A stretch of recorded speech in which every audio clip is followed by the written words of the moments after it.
26 তারিখে চাহিদা মতো টাকা না পাওয়ায় পাগল হলেন এই যুবক। স্বপ্ন ছিল হামিস্টার থেকে লাখ লাখ টাকা পেয়ে বাড়ি করবেন, গাড়ি করবেন, সঙ্গে করবেন নারীও। কিন্তু ভাগ্যের কি নির্মম পরিহাস, যেখানে পাওয়ার কথা 80 লাখ টাকা, সেখানে 800 টাকা না পেয়েও পাগল হয়ে ঘুরছে রাস্তায় রাস্তায় এই যুবক। চলো না কে এমবি শেষ এই এমবি বলুন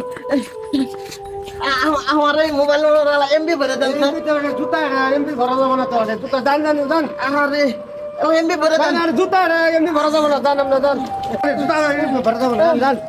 শুধু তাই নয়, হামিস্টারের সেই টেপ টেপ করার ঘুরও যেন কাটেনি এই পাগলের। অবশেষে মোবাইল না পেয়ে কুড়িয়ে পাওয়া জুতাকেই যেন মোবাইল হিসাবে ব্যবহার করছে এই পাগল।